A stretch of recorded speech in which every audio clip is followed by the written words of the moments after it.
엘리베이터가 1층에 도착하는 순간 재수 씨 얼굴이 보였습니다. 정말 그 순간만큼은 눈을 의심했어요. 아내와 함께 아들의 상견례 장소로 출발하려던 참이었거든요. 아내는 손거울을 보면서 립스틱을 정리하며 숨을 고르고 있었고, 저는 구두 앞코를 한 번 더 확인하면서 오늘 실수 없이 잘하자, 떨리지만 잘해내자 하고 마음을 다잡고 있었죠. 그도 그럴 것이 저나 아내 모두 상견례라는 그런 중차대한 자리가 처음이었거든요. 아들이 대학에 갔을 때 다 키웠다고 생각했는데 상견례라는 행사를 치르게 되니 새삼 다시 부모로서의 막중한 책임감이 느껴졌습니다. 그런데 띵 소리와 함께 문이 열리자마자 예상치도 못한 얼굴이 거기에 있었던 거였어요. 어? 여보, 저기 재수 씨 아니야? 아니, 이 시간에 무슨 일이지? 재수 씨, 여긴 어쩐 일이에요? 아내도 옆에서 놀란 듯 재수 씨를 바라보며 말을 이었어요. 어머, 동서, 갑자기 무슨 일이야? 연락도 없이 이 시간에. 재수 씨는 충혈된 눈으로 우리를 바라보다가 한 발짝 앞으로 다가왔습니다. 뭔가 말을 하려는 듯 입술을 달싹였지만 금방 멈추고 말더군요. 우리 오늘 은성이 상견례 가는 날인 거 알잖아요. 지금 그쪽으로 나가는 길인데. 무슨 일 있어요? 동서, 무슨 일 있으면 전화를 하지. 왜 이렇게 찾아왔어? 재수 씨는 입술을 꽉 깨문 채 아무 말도 하지 않았지만 눈빛은 점점 불안한 기색을 드러내고 있었습니다. 아내는 팔짱을 끼고 한 걸음 물러섰는데 저 역시도 본능적으로 뭔가 이상하다는 기분이 들었습니다. 재수 씨, 무슨 일인지 말을 해야 알죠. 그냥 우연히 이 시간에 여기서 마주친 게 아니라면 이유가 있을 거 아니에요. 재수 씨는 마침내 고개를 들었고 우리를 바라보며 숨을 깊이 들이쉬었습니다. 하지만 아직까지 말은 하지 않았습니다. 그 표정을 보는 순간 심장이 서늘해졌어요. 뭔가 단단히 얽힌 이야기, 결코 가볍지 않은 무언가가 있다는 걸 직감했거든요. 사실 그날은 아침부터 마음이 분주했습니다. 평소 같은 주말이면 여유롭게 신문을 넘기고 느긋하게 커피 한 잔을 마셨을 시간인데 그날은 달랐어요. 거울 앞에서 머리를 빗고 장롱 깊숙이 넣어두었던 회색 정장을 꺼내 입었습니다. 아내도 거실과 안방을 오가며 거울 앞에 서기를 반복하고 있었죠. 여보, 이 셔츠 괜찮아? 넥타이 이걸로 해도 되겠어? 넥타이 색이 조금 칙칙한 것 같은데. 잠깐만, 내가 다른 걸로 갖다 줄게. 아내는 안방으로 들어가더니 다른 넥타이를 꺼내 들고 나왔습니다. 밝은 곤색에 은은한 줄무늬가 들어간 고급스러운 넥타이였어요. 이거 어때?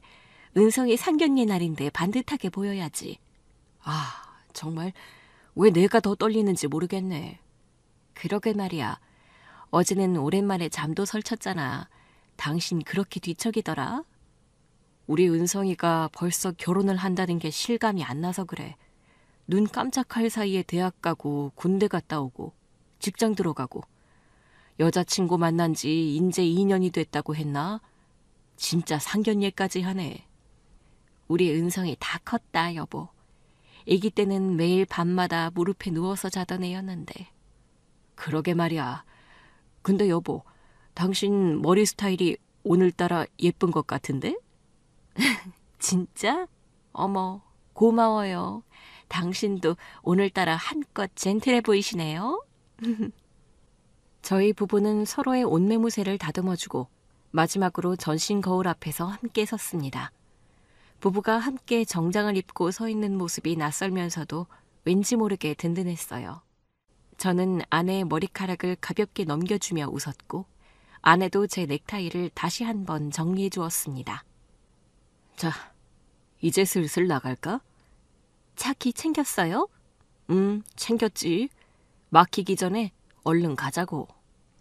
그렇게 현관문을 열고 나왔고 엘리베이터 버튼을 눌렀습니다. 긴장되지만 설레는 마음이 앞서 있었어요. 우리 은성이랑 만난다는 아가씨는 어떤 아가씨일까? 그런 생각을 하며 문이 열리는 순간 1층에서 우리를 기다리고 있는 재수 씨를 보고 그대로 멈춰섰던 거였어요. 재수 씨가 갑자기 제 소매를 덥석 붙잡았을 때 저는 반사적으로 한 걸음 뒤로 물러섰습니다. 하지만 재수 씨의 손엔 이상할 만큼 힘이 들어가 있었고 눈빛은 당장이라도 울음을 터뜨릴 것처럼 흔들리고 있었어요. 그 표정을 보며 저는 이 상황이 예사롭지 않다는 걸 느꼈습니다. 재수 씨, 대체 왜 이래요? 무슨 일인데 아침부터 이러고 있는 거예요? 아주버니, 형님, 놀라게 해서 죄송해요. 근데요, 정말 제 말 들으셔야 해요.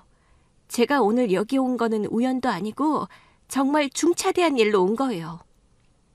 그러니까 동서, 그게 뭐냐고.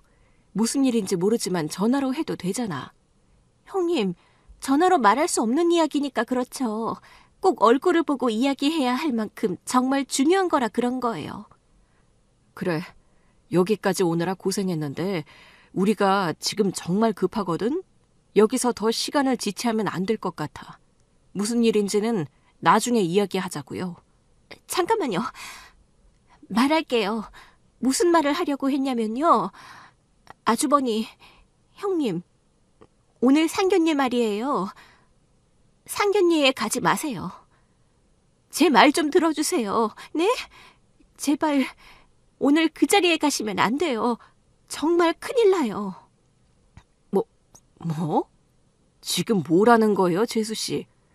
오늘 우리 은성이가 결혼할 아가씨와 그 부모님을 정식으로 소개하는 자리라고요.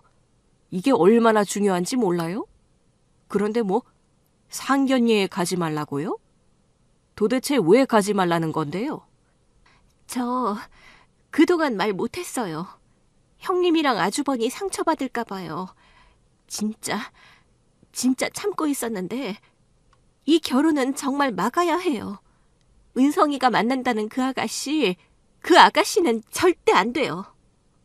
재수 씨가 제 팔을 붙잡으며 절박하게 말을 했고 옆에서 듣고 있던 아내 역시도 눈이 휘둥그레졌습니다. 우리 둘 다 잠시 말문이 막혔죠. 뭐라고? 동서, 그게 무슨 소리야? 그 아가씨가 안 된다고? 아니, 동서, 도대체가 앞뒤도 없이 다짜고짜 이게 무슨 일이냐고. 다른 날도 아니고 지금 출발해야 하는 시간인데. 형님, 죄송해요. 정말 죄송한데요. 제 말 좀 믿어주세요. 저도 그냥 지나치고 싶었는데 도저히 못 참겠더라고요.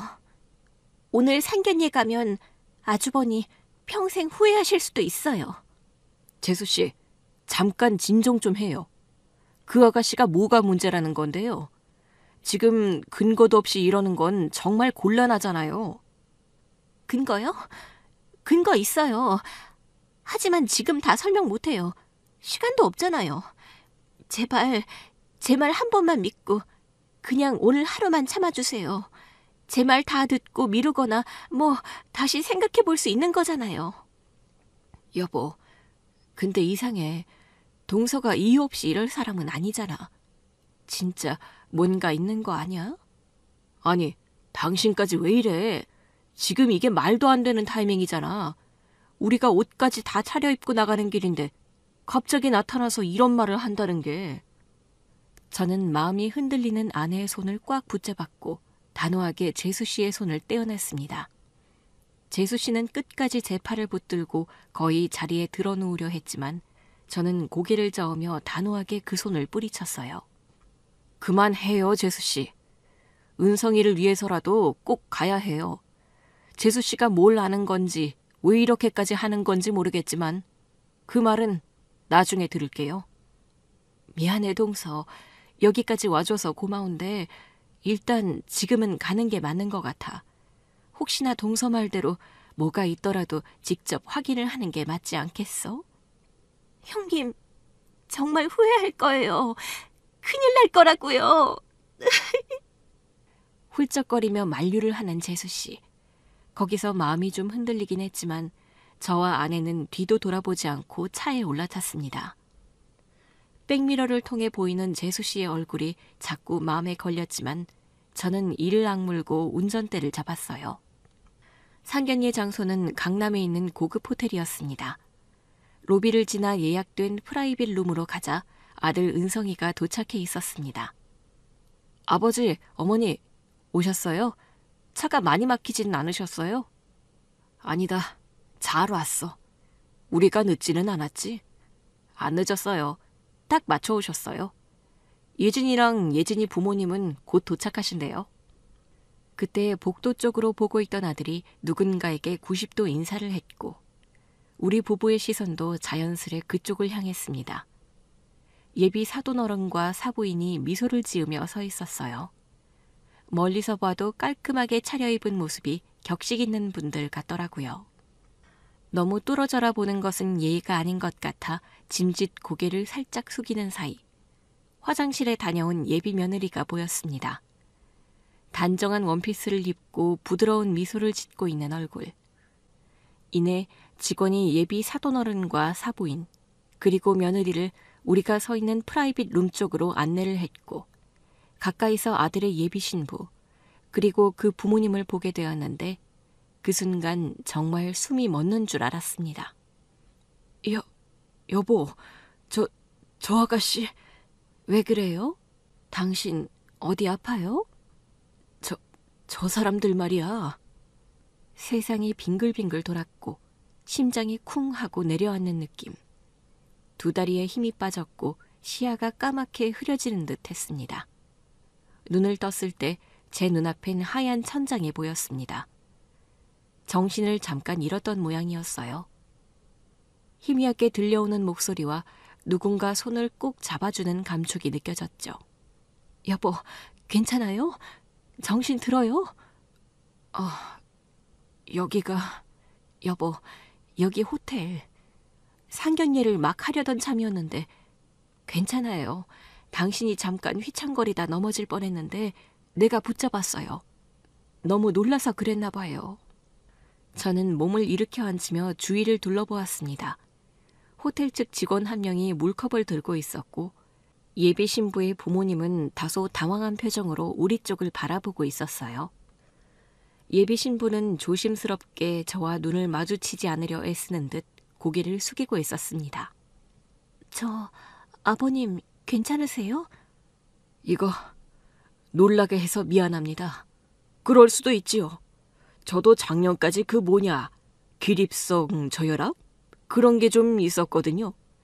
어디 앉았다가 일어나기만 하면 머리가 핑 하고 도는 게 이상하다 했는데 아무튼 평소에 건강검진을 꾸준히 받으시는 게 좋겠습니다. 예, 신경 써주셔서 감사합니다. 예비 사돈댁이 자리를 정비하며 앉는 사이 저는 조용히 아들에게 속삭이듯 말을 했습니다. 네가 결혼한다는 아가씨가 정말 이 아가씨인 게 틀림없는 거지? 네, 아버지. 맞아요. 아내는 제가 왜 이렇게까지 놀랐는지 몰라서 눈을 끔뻑거리고 있었고 저는 아무 말 없이 물을 한 모금 삼켰습니다. 아내는 예비 며느리나 예비 사돈이 누구인지 전혀 모르는 눈치였지만 저는 알고 있었거든요. 평소에 저는 경제기사를 읽는 습관이 있었거든요. 아니, 기사가 아니라 잡지였나? 분명히 저 가족을 본 것 같았어요. 머릿속에 스치듯 떠오른 익숙함.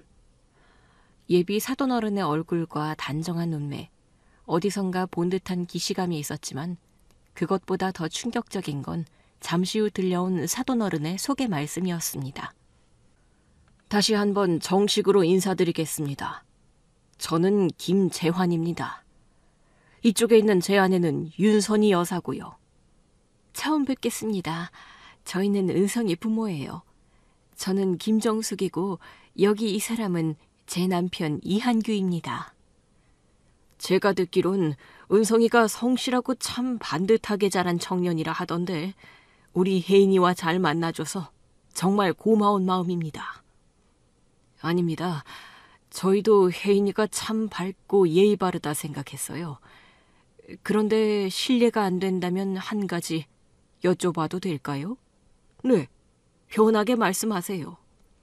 제가 미리 이야기를 못 들었는데 말이죠.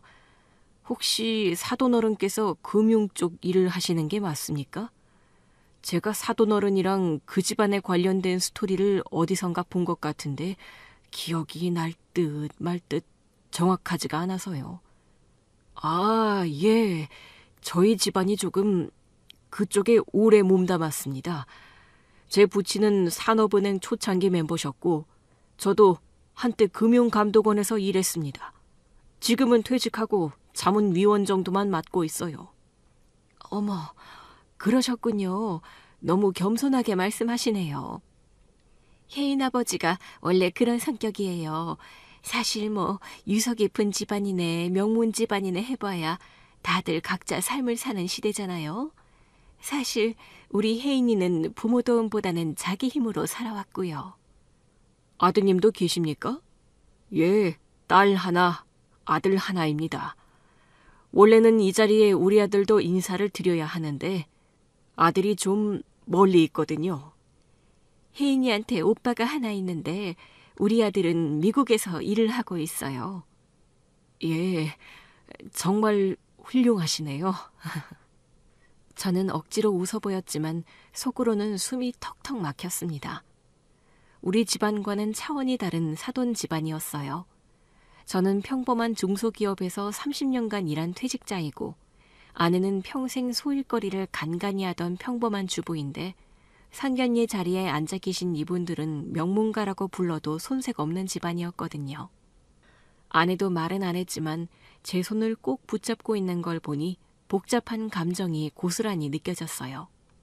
사실 저희는 우리 은성이가 이런 집안의 아가씨와 결혼을 준비하고 있었다는 걸 정말 몰랐습니다. 사실 혜인이가 일부러 말을 안 했을 겁니다. 저희도 그랬고요. 혹시 부담이 될까 봐요. 괜히 오해를 살 수도 있으니까요. 저희는 혜인이가 은성이랑 결혼을 하겠다 했을 때 솔직히 걱정보다는 고맙다는 생각이 들었어요.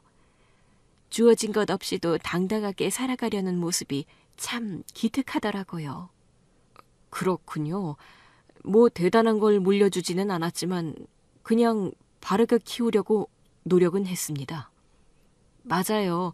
우리 은성이 아버지가 항상 하는 말이 바르고 정직해야 한다는 거였거든요. 저는 생각이 조금 달랐지만 결국 은성이 아버지가 맞았던 것 같아요. 어머나, 사부인께서는 어떤 생각이셨는데요? 글쎄, 젊은 시절 저도 짧게나마 회사를 다니면서 사회라는 곳을 경험을 했는데 그때랑 지금이랑 시대가 다르기도 하지만은 제 생각에는 그렇게 착하고 바르기만 해서는 손해를 보는 것 같은 거예요. 그렇다고 법에 어긋날 행동을 하면은 절대로 안 되지만 그래도 자기 것은 챙길 줄 알아야 하는 게 아닌가. 너무 타인만 생각하면서 양보만 하면 결국에는 손해 같더라고요. 그래서 저는 우리 아들이 조금 야같다는 말을 듣더라도 좀 자기 걸 챙기기를 바랐는데 어디 자식이라는 게 부모 마음처럼 자라주던가요? 참 어렵더라고요. 사부인의 말씀 참 잘 들었습니다. 내 자식 일에 욕심이 앞서지 않는 부모가 세상에 어디 있겠어요? 무슨 말씀이신지 충분히 이해합니다. 주제넘게 한 말씀 드리자면 맞습니다. 세상이라는 곳이 참 그런 곳이지요. 한 걸음 한 걸음 어떤 수를 쓰지 않고 그저 바르고 정직하게 우직하게 가는 사람을 바보라고 손가락질하는 이들이 있잖아요. 그렇지만 저는 시간이 지나면 결국 모든 게 다 드러난다고 생각합니다. 사람의 진면모를 보게 되는 순간 진가가 드러나는 때가 있잖아요. 그때가 되면 알만한 사람들은 다 알 거라고 생각이 듭니다.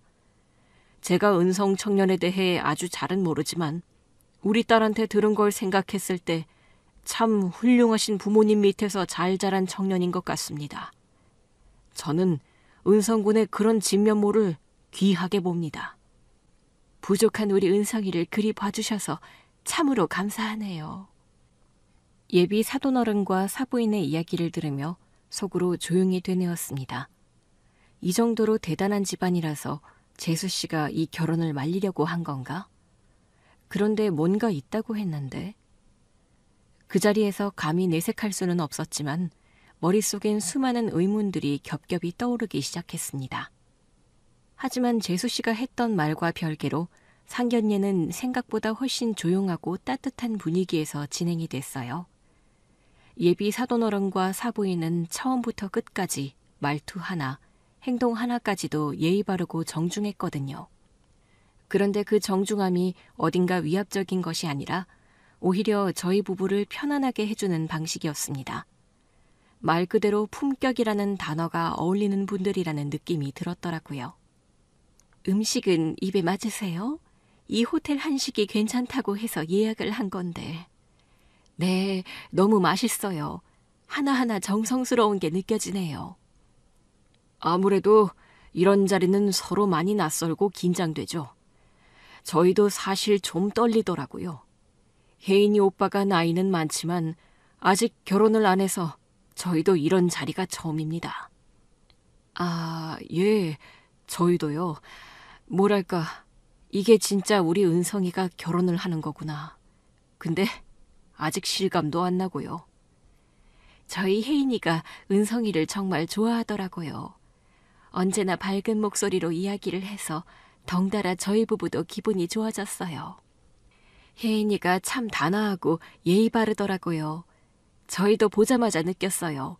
훌륭하신 부모님 밑에서 참 잘 자랐다는 걸요. 그 말에 예비 사부인이 미소를 지으며 머리를 천천히 끄덕였고 아내 역시도 눈을 마주치며 따뜻한 분위기가 이어졌습니다. 상견례는 그렇게 자연스럽고 평화롭게 흘러갔어요. 식사에 후식까지 마치고 난 뒤 자리를 일어났습니다. 호텔 주차장에서 사돈댁과 인사를 나누며 저는 속으로 생각했어요. 어떻게 저런 아이가 저런 집안에서 겸손하기까지 할까? 그렇게 집으로 돌아오는 길, 차 안은 조용했는데 가만히 눈치를 보며 운전만 하던 아들이 조용히 입을 열었습니다. 엄마, 아버지, 오늘 괜찮으셨어요? 그래, 좀 놀랐지. 뭐랄까, 혜인이가 그런 집안 딸인 줄은 전혀 몰랐거든. 너도 우리한테 말을 안 했잖아. 사실 저도 얼마 전에야 알았어요. 혜인이가 저한테도 말을 안 했거든요. 뭐? 2년 가까이 만나는 동안 정말 몰랐단 말이야? 그렇다니까요. 그런데 엄마, 아버지, 혜인이 집에 아무리 그렇다고 해도요. 진짜 겸손하고 자기 인생에 책임감 강한 사람이에요. 그래 보이더라. 근데 그런 집안이면 어렸을 때부터 의대 유학도 다녀오고 고액과외니 뭐니 다 특혜받고 그런 거 아니었을까? 아니에요. 혜인이는요. 유학 한 번도 안 갔어요. 학원도 거의 안 다녔다고 했어요. 고등학교 땐 자기 혼자 교과서랑 문제집으로 공부했고 대학 때는 과외 알바하면서 생활비를 다 벌었대요. 용돈도 거의 안 받고요. 그래? 그러기가 쉽지 않은데. 네, 그리고 봉사활동도요. 중고등학생 때부터 꾸준히 해왔고 대학 땐 교육봉사 다니면서 방학마다 아이들을 가르쳤대요. 그랬구나. 정말 훌륭한 아가씨네. 아내는 조용히 창밖을 보며 중얼거렸습니다. 참, 우리 아들도 그렇고 혜인이도 그렇고 요즘 아이들이라고 다 이기적인 것만은 아닌가 봐요. 그러게, 그런 집에서 자라면 당연히 기죽지 않고 살겠지만 또 그런 만큼 더 건방질 수도 있잖아. 근데 그 아이는 안 그래. 오히려 너무 바르게 자랐더라고. 맞아요. 저는 그래서 혜인이가 좋아요. 어떤 상황에서도 자기가 할 수 있는 걸 스스로 하거든요. 기대는 법을 몰라요. 저도 그런 점에서 많이 배웠어요. 그래, 네 말 들으니까 조금 마음이 놓인다. 차 안에 흐르던 정적은 아들의 말 한마디, 아내의 숨죽인 미소 속에서 조용히 따뜻해졌습니다. 전 단순히 며느리가 될 아가씨가 괜찮아 보인다고만 생각했는데 그 아이의 삶의 태도와 진심을 하나하나 듣고 나니 괜히 눈시울이 뜨거워지더라고요. 저는 문득 호텔에서 마지막으로 혜인이가 우리를 향해 보냈던 미소를 떠올렸습니다. 그 미소 안에는 교만도 없었고 꾸밈도 없었거든요. 진국인 사람이 가진 따뜻한 마음이 느껴졌어요. 집에 도착하자마자 저는 재킷을 벗고 소파에 털썩 주저앉았습니다. 긴장으로 굳어있던 어깨가 그제야 조금 내려가는 듯 했거든요. 아내는 다과상을 차리며 냉수를 한 컵 따라 건네주었고 은성이는 옷을 갈아입고 거실로 다시 나왔습니다. 오늘 참 많은 생각이 들더라. 그러게요. 좋은 자리였어요. 어색할 줄 알았는데 분위기도 좋았고요. 아버지, 어머니, 오늘 고생 많으셨어요. 혜인이 부모님도 두 분 참 좋아하셨다고 했어요. 은성아, 근데 말이다. 너는 언제 혜인이 집안 사정을 알게 된 거냐? 그게요. 사실 얼마 안 됐어요. 저도 처음엔 몰랐어요. 혜인이가 일부러 말을 안 했거든요. 그랬구나. 근데 왜? 혜인이 말로는 자기가 어떤 집에서 자랐는지 말하면 상대가 부담을 가질 수도 있다고 했어요. 괜히 사람 보는 기준이 달라질까 봐요. 혜인이 부모님도 그런 생각이셨대요. 그럴 수도 있잖아요. 혹시나 그 집안의 재산 생각하면서 괜히 기대를 한다거나 아니면 부담스러워서 반대하진 않을까 걱정하셨다고. 그럴 수도 있겠네. 우리가 뭐 그런 사람들은 아니지만 그 집안에서는 그렇게 생각할 수도 있을 것 같아.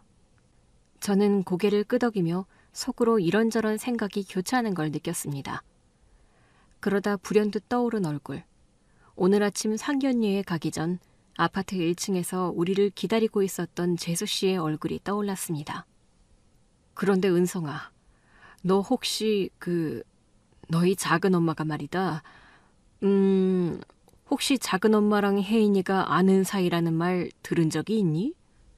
작은 엄마요? 작은 엄마가 혜인이랑 안다고요? 글쎄요. 저는 그런 얘기 들은 적 없는데요. 왜요? 그냥 오늘 아침에 너희 작은 엄마가 집 앞에서 우리를 기다리고 있었거든. 상견례 가지 말라고 하면서 막 우리를 막았어. 심각하게. 그러니까 아니 긴장 풀리고 하니까 갑자기 생각이 나네. 도대체 무슨 일이 있는 거래요, 여보? 뭔가 자꾸 마음에 걸리네. 지금 생각해보니 혜인이나 그 집 부모나 참 괜찮은 사람 같은데 혹시라도 재수 씨가 뭐 알고 있는 사실이 있나? 마음이 찝찝한데 나중에라도 오해 없게 정확히 알아둬야겠다는 생각이 들어서 말이야. 잠시 고민하던 저는 핸드폰을 들었습니다. 아들에게 예비 며느리에게 확인을 해도 되는지 물어보았고 아들은 잠시 망설였지만 수락을 했습니다. 그렇게 은성이에게 예비 며느리의 번호를 물어 메시지를 보내 조심스럽게 물었습니다. 혜인아, 나 은성이 애비다. 오늘 정말 수고 많았고 고맙구나. 그런데 내가 중요하게 꼭 물어볼 게 있어서 말이다. 혹시 네가 이분을 아는지 궁금해서. 우리 재수씨고 이름은 박영이다. 사진을 첨부해 보낸 뒤 잠시 후 답장이 왔습니다. 아버님, 이건 제가 직접 뵙고 말씀드리는 게 좋을 것 같아요. 혹시 내일 저녁 잠깐 시간 내주실 수 있을까요? 그 문장을 보는 순간 가슴이 철렁 내려앉았습니다. 단순한 우연이 아닌 뭔가 큰 이야기가 숨어 있음을 직감했기 때문입니다. 다음 날 저녁, 아내와 저는 예비 며느리 혜인이와 약속한 카페에서 마주 앉았습니다. 번화가에서 조금 떨어진 조용한 골목의 2층 카페였고 창가 자리에는 노을이 살짝 비쳐 분위기가 차분했어요. 혜인이는 어제만큼 단정한 옷차림이었지만 표정이 어딘가 무거워 보였습니다. 혜인아, 이렇게 바쁠 텐데 시간 내줘서 고맙구나. 아니에요, 아버님, 어머님. 사실 어제 아버님이 보내주신 사진을 보고 정말 놀랐어요. 그래서 꼭 직접 말씀드리고 싶었어요. 우리도 많이 놀랐단다. 우리 동서가 상견례를 가지 말라고까지 해서 그럴 리가 없는데 혹시 우리 동서가 너를 아는 사이인가 무슨 일이 있었던 건 아닐까 걱정이 돼서 물어봤던 거야. 네, 사실 말씀드리기 조심스러운 이야기인데요. 저 은성 씨 작은어머니라는 분을 압니다. 아는 사람이고 관계가 있네요. 뭐라고? 어떻게 은성이 작은엄마를 안단 말이냐? 혹시 은성 씨한테 들으셨는지 모르겠는데 제가 대학 시절 교육 봉사 활동을 했었거든요. 지역 아동센터에서 아이들 공부를 봐주고 필요할 땐 청소년들 상담까지 맡는 프로그램이었어요. 그래. 우리 은성이가 그 이야기 한 적이 있었지. 참 기특하다 했었는데. 그때 제가 담당했던 아이 중에 중학교 1학년 여학생이 있었어요. 이름은 기억이 정확하진 않지만 이선혜였던 것 같은데 그 아이의 상담을 몇 번 했었거든요. 그 아이의 엄마가 바로 재수 씨였어요. 뭐라고? 아니, 선혜라면... 네, 처음에는 평범한 가정인 줄 알았는데 갈수록 상황이 이상했어요. 아이는 늘 불안해했고 집은 늘 어지럽고 말이 안 통할 정도로 분위기가 뒤숭숭하다고요. 가정에 문제가 있었단 말이야? 문제는요, 그분이 저희 봉사자들을 대하는 태도였어요. 가끔 센터에도 오고 애가 무슨 상담을 받는지 궁금해 하셨거든요. 그런데 처음엔 봉사자분들을 반갑게 맞이하다가도 어느 순간부터는 뒷담화를 하거나 이상한 소문을 내고, 심지어 저희 봉사자 중 한 명에게는 돈을 빌려달라고까지 했어요. 물론 공식적으로는 금전거래가 안 되게 되어 있었지만요. 어머, 그랬단 말이니? 그런 일이 있었다니 세상에나. 나중에는 아이가 센터에 혼자 오겠다고 해서 더 이상 가정 방문은 하지 않게 됐어요. 다른 봉사자들도 그분을 꺼려해서 결국 센터에서도 조용히 가정 상담을 종료했죠. 그분에 대해선 솔직히 좋게 기억하는 봉사자가 없었어요. 그럼 재수 씨를 그때부터 알고 있었던 거구나? 네, 저는 처음엔 기억을 못했어요. 그런데 어제 아버님께서 그분의 이름을 말했을 때 그래도 혹시 아닐까 싶어서 다시 기억을 더듬어 봤거든요. 그런데 어제 사진까지 보내주셨잖아요. 사진을 보고 완전히 확신했어요. 이런 이야기를 이제야 듣게 되다니 참 기가 막히네. 혜인아, 말하기 쉽지 않았을 텐데 이렇게 솔직하게 이야기해줘서 고맙구나. 저도 많이 고민했어요. 말씀드리는 게 맞는지. 하지만 아버님이 먼저 물어봐 주셨기에 용기를 냈어요. 카페 안은 저녁이 가까워지며 조명이 부드럽게 깔렸고 손님들도 하나둘 자리를 뜨기 시작했습니다. 테이블 위에 찻잔은 미지근하게 식어 있었지만 우리 셋 사이의 분위기는 여전히 팽팽하게 긴장감이 감돌았어요. 혜인이는 잠시 숨을 고르더니 조심스럽게 입을 열었습니다. 사실 그 박영이라는 분은 단순히 기이한 행동만 하신 게 아니었어요. 그분은 그 당시 특히 저를 꽤 집요하게 괴롭혔어요. 어떻게? 가정 방문을 했을 때 아이가 아니라 자꾸 본인이 상담을 받는 것처럼 이야기를 늘어놓으셨거든요. 그런데 그게 정말 이상했어요. 처음엔 남편 흉을 보더니 다음엔 자기가 얼마나 불쌍한 사람인지 호소하고, 그러다 제가 딱히 반응을 안 하면 갑자기 화를 내거나 제가 이상한 말을 했다고 주변 사람들에게 소문을 내시고, 아무도 그 말을 믿지는 않았지만 정말 집요하시더라고요. 세상에, 그런 사람인 줄은 정말 몰랐네. 어느 날엔 제가 상담 일지를 보여줬다며 아이에게까지 제가 이상한 말을 한다고 얘기하셨대요. 결국 아이도 저를 피하게 됐고요. 나중엔 저희 팀 지도 선생님한테 저를 바꿔달라고 항의까지 하셨어요. 상담 일지를 보여준 일은 절대로 없거든요. 왜 그런 거짓말을 하시는지 모르겠더라고요. 그랬구나. 그런 일이 있었는데 지금까지 꾹 참고 있었던 거야? 처음엔 저도 제가 뭘 잘못했나 자책했어요. 근데 나중에 다른 봉사자들도 같은 피해를 겪은 걸 알고 나서야 이건 그분의 문제구나 싶더라고요. 그러고도 계속 봉사를 이어갔지만 그분은 그 뒤로 조용히 센터에 나오지 않았어요. 어느 순간 연락이 딱 끊겼고요.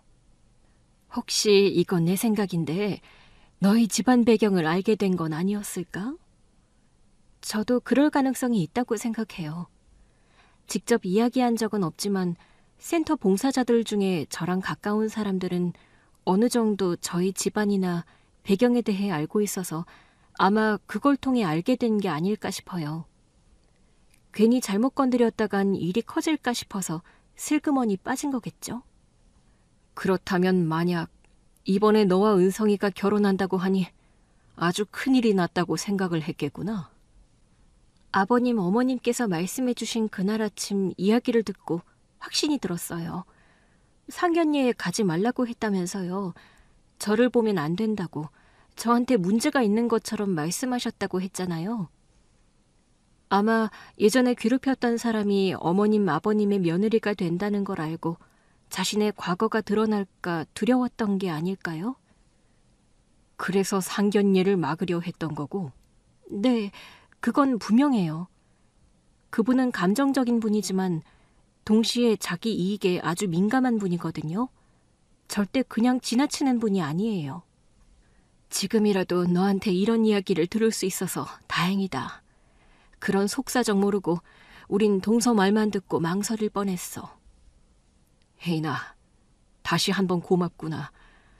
이런 이야기 꺼내는 게 얼마나 조심스러웠을지 아는데 그래도 우리에게 털어놔줘서 고맙다. 저도 이 이야기를 숨기고 결혼하고 싶지 않았어요. 이제는 가족이 될 사이니까요. 그 말에 저는 깊은 안도감과 동시에 묘한 책임감을 느꼈습니다. 재수 씨의 정체를 알고 나니 그간 우리 가족에게 있었던 일들도 다시 들여다보게 되었고 그 실체를 마주할 준비가 되어야겠다는 생각이 들었어요. 카페에서 혜인이와 헤어진 뒤 아내와 저는 말없이 차에 올랐습니다. 차 안은 적막했지만 머릿속은 생각들로 가득 차 있었습니다. 그간 재수 씨를 바라보며 느꼈던 불편함, 알 수 없는 거리감, 그리고 이번 상견례를 앞두고 보였던 과도한 개입까지 모든 조각들이 하나의 퍼즐처럼 맞춰지기 시작했습니다.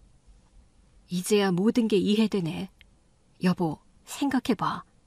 동서랑 어머님 갈등 말이야. 동서가 그런 사람이라면 정말 어머님한테 억울한 일이 있었던 거 아닐까? 그러게 말이야. 나도 그냥 단순한 고부 갈등인 줄만 알았는데. 머릿속에 어머님의 모습이 떠올랐습니다. 작은 체구의 조심스러운 말투. 늘 자식들 눈치 보며 손주들 용돈을 쥐어주던 모습이었죠. 아버지가 돌아가신 뒤 어머니는 저와 남동생을 홀로 키우셨거든요. 우리가 다 자라 장가를 가고 가정을 이룰 때 그 누구보다 기뻐하셨던 어머니였는데 처음에는 다 잘 지냈습니다.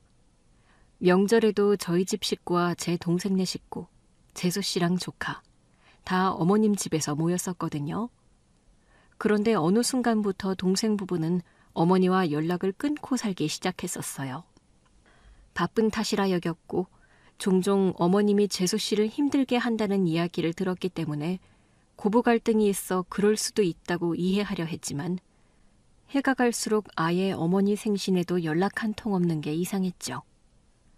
어머니는 그럴 때마다 쓸쓸하게 웃으며 괜찮다고 하셨지만 그 속이 얼마나 아팠을지 이제야 그 이유를 알게 된 것 같았습니다. 재수 씨가 그동안 얼마나 교묘하게 우리 어머니를 힘들게 했던 건지 이제야 알 것 같아. 맞아. 어머님은 한 번도 동서 험담 같은 걸 하신 적이 없었어. 항상 조심스러우셨잖아. 내가 잘해주면 괜찮겠지 하시면서. 근데 재수 씨는 밖에 나가선 엄마가 예민하고 까다롭다고 했다고 하더라고. 지인들 사이에서 엄마가 며느리 못 살게 군다고 떠벌렸다던데. 나도 그런 얘기 들은 적 있어요. 심지어 다단계 물건들을 어머님이 집에 사서 나른다고. 은근히 주변 사람들에게 피해자처럼 굴더라고. 아니, 근데 여보, 나는 그때 그랬거든.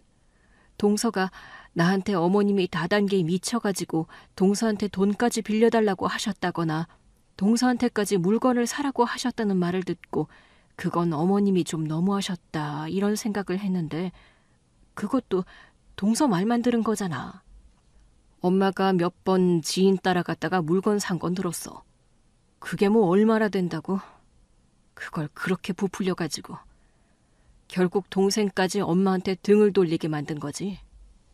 당신 그거 알아? 동서가 그 얘기 자주 했었어. 어머님이 또 이상한 거 사가지고 왔어요. 우리 집 창고가 어머님 물건으로 꽉 찼다니까요. 뭐 이런 식으로. 그냥 말만 들었지 실제 본 게 없는데. 이거 참 난감하네. 엄마한테 물어봐도 엄마는 그냥 됐다고만 하셨으니까. 그 순간 마음이 너무 무거워졌습니다.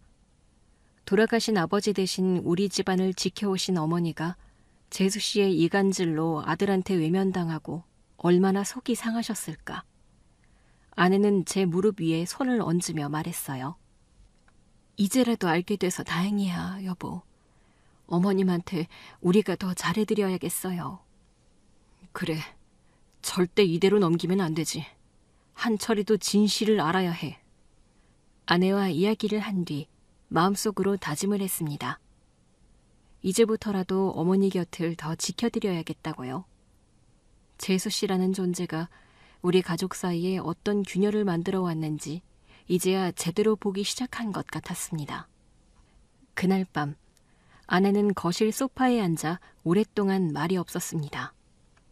저도 아무 말 없이 식탁에 앉아 있다가 물을 한 잔 마시고 아내 옆에 나란히 앉았거든요. 천천히 고개를 돌린 아내가 조심스럽게 입을 열었습니다. 사실 나 예전부터 조금 이상하다고 생각한 게 있었어. 뭐가? 동서 말이야.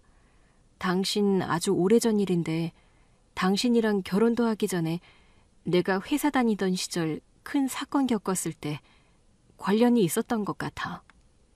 뭐라고? 아내는 깊은 숨을 들이쉬고 말을 이어갔습니다. 아내는 저와 결혼을 하기 전 연애를 할 당시 회사를 다니고 있었어요. 아내가 다녔던 회사는 외부 납품업체와의 거래가 많았다고 했거든요. 그러던 어느 날 거래처 쪽 직원이 납품 서류를 위조하고 물량 조작까지 벌이는 바람에 회사 전체가 뒤집어졌고 결국 그 담당이었던 아내가 모든 책임을 뒤집어 쓴 채 퇴사하게 된 사건이 있었던 겁니다. 나한테 당시 너무 큰일이었고 나 너무 힘들었잖아. 근데 여보, 사람 인연이라는 게 내가 일이 이렇게 되고 나니 생각이 났어. 그 당시 퇴사하고 나서 억울해가지고 그쪽 거래처 책임자가 누군지 내 선에서 알아봤었거든. 나랑 나이가 비슷한 젊은 여직원이었다. 이런 이야기를 들었어. 이름도 박영이라고. 근데 워낙 흔한 이름이잖아. 그쪽도 얼마 안 되어서 회사를 관뒀다고 했거든요. 그런데 예전에 동선에 갔을 때 동서한테 오래된 회사 수첩이 있는데 세상에나 그게 그 거래처 회사 수첩인 거야. 그래서 그걸 어떻게 가지고 있냐고 혹시 이 회사 다녔냐고 신기해가지고 물어봤는데 동서 표정이 확 변했었거든. 그때는 그냥 내가 오해한 줄 알았어요. 그럼 재수 씨가 우리 가족이 되고 나서야 그 사실을 알게 된 거야? 응. 우리 가족끼리 한번 식사하는 자리에서 그 얘기를 꺼냈었잖아. 내가 그 회사 다니다가 그 일로 퇴사하게 됐다고. 그때만 해도 아무 말이 없었는데 나중에 동선에서 보니까 그 거래처에서 직원들한테 주는 그 수첩을 동서가 가지고 있더라니까. 그날 이후로 자꾸 나한테 말도 안 되는 위로를 했었지. 위로? 그만두길 잘했어요, 형님. 그 회사 언니한테 안 맞았던 거예요. 근데 형님은 이제 보니까 주부가 더 잘 어울리는 것 같아요. 여보, 나도 그래도 한때 사회생활 했던 사람인데 아주 나한테 천상 주부가 딱이라고 하면서 회사 생활 아무나 하는 거 아니라고. 병만 얻고 뭐 여자들이 버티기 힘들다는 등 위로해주는 척하면서 말을 아주 요상하게 한단 말이지. 가스라이팅이었네. 처음엔 진짜 위로인 줄 알았어. 근데 시간이 갈수록 뭔가 이상했어. 나를 무능한 사람처럼 보이게 하고 가정에 묶여 사는 걸 은근 정당화시키려는 듯한 느낌이었거든. 근데 왜 말 안 했어? 내가 괜한 오해로 사람 상처 주는 걸 싫어하니까. 그냥 내가 예민한 거라고 넘기려고 했어. 그런데 오늘 혜인이 이야기까지 듣고 나니까 이제 더는 아닌 것 같아. 저는 한동안 말을 잇지 못했습니다. 재수 씨는 자신이 저지른 일로 인해 우리 가족의 평화를 깨뜨렸을 뿐 아니라 오래전 아내에게까지 평생 상처를 남겼던 겁니다. 그리고 그 사실을 알면서도 아무 말 없이 오히려 은근히 아내를 몰아붙이며 가스라이팅을 해온 거였어요. 정말 도대체 어떤 사람이었던 거야? 여보, 괜찮아. 지금이라도 알게 된 게 다행이지. 이제 우리가 어떻게 할지가 중요한 거잖아. 아내의 말에 저는 고개를 끄덕였습니다. 상견례라는 계기로 예비 며느리에게 들은 이야기, 그리고 오랜 세월 묻혀있던 아내의 상처까지. 모든 것이 드러난 지금 저는 더 이상 침묵하거나 회피할 수 없다는 것을 절감했거든요. 모든 이야기가 밝혀진 며칠 뒤, 저와 아내, 그리고 남동생은 어머니가 지내시는 작은 단독주택을 함께 찾았습니다. 남동생은 고개를 숙인 채 말없이 차에 올랐고 차 안에서 내내 침묵을 지켰어요. 집 앞에 도착했을 때 동생은 그대로 어머니 앞에 무릎을 꿇었습니다. 엄마, 정말 죄송해요. 그동안 왜 그렇게 어리석었는지 모르겠어요. 어머니는 입을 다문 채 멍하니 작은 아들을 바라보다가 곧 눈시울이 붉어지셨습니다. 그리고는 아무 말 없이 무릎 꿇은 아들을 부둥켜 안으셨습니다. 됐다. 너도 얼마나 힘들었겠니? 그 모습을 본 저는 마음속 깊은 울컥함에 말을 잇지 못했습니다. 옆에 서 있던 아내도 눈물을 훔치며 조용히 말했습니다. 어머니, 이제는 우리 다 같이 지낼 수 있을 것 같아요. 진심으로요. 그날 저녁 식사 자리를 함께하며 우리는 긴 대화를 나눴고 오랜 오해와 상처들이 서서히 풀려가는 것을 느낄 수 있었습니다. 그리고 얼마 지나지 않아 제 남동생은 법원에 이혼 서류를 접수하며 재수 씨와 완전히 갈라섰습니다. 그리고 집안을 뒤흔들었던 재수 씨의 민낯이 드러나기 시작했어요. 과거 봉사단체에서의 문제부터 최근 지인들 사이에서 돈을 빌리며 벌여온 허위 투자 이야기까지.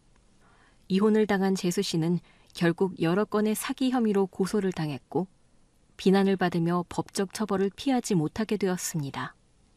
결국 그렇게 무너지는구나. 사람이란 오래 두고 봐도 모를 일이야. 나는 내 눈으로 보고도 믿지 않았던 게 제일 한심해요. 형수님, 그리고 엄마한테 정말 면목이 없어요. 이제 됐다. 중요한 건 지금 우리가 다시 함께 있다는 거야. 다시는 이런 일 없도록 할게요. 우리는 그렇게 다시 가족이라는 이름 아래 모였습니다. 재수 씨라는 존재는 우리의 사이를 멀어지게 했지만 진실은 결국 우리를 다시 끌어당겼던 거였어요. 그리고 그날의 상견례가 결국 우리 가족을 다시 하나로 묶은 시작이었음을 깨달았습니다. 봄이 오고 작은 정원엔 새순이 돋기 시작했습니다. 아내는 아침 일찍 어머니를 모시고 산책을 다녀왔고 저는 주말마다 손수 잔디를 다듬었습니다. 남동생도 조카와 함께 자주 들렀고 집안은 오랜만에 웃음소리가 넘쳐났어요. 이렇게 온 식구가 다시 모여서 밥 먹는 날이 올 줄 몰랐다. 이 늙은이가 더 바랄 게 뭐가 있겠니? 엄마, 그동안 자주 못 찾아뵈어서 죄송해요. 됐다. 다 지난 일이야. 이제 이렇게만 지내면 돼. 그건 그렇고 우리 손주 며느리도 보고 싶구나. 이따 올 거예요. 은성이랑 같이 영화 본다고 했어요. 아들 며느리가 결혼식을 올린 지 반년이 넘었고 둘은 평범하지만 행복한 일상을 꾸려가고 있었습니다. 며느리는 여전히 주말마다 복지센터에서 봉사를 했고 아들은 회사 일이 바쁘면서도 아내와 시간을 보내려 애를 썼지요. 남동생도 많이 달라졌습니다.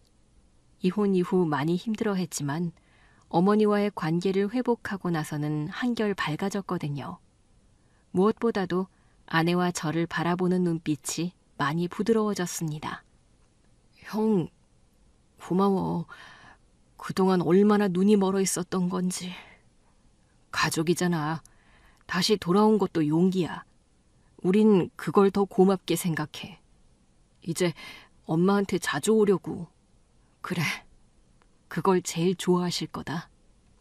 그날 저녁, 아들과 며느리가 어머니 집에 도착했습니다.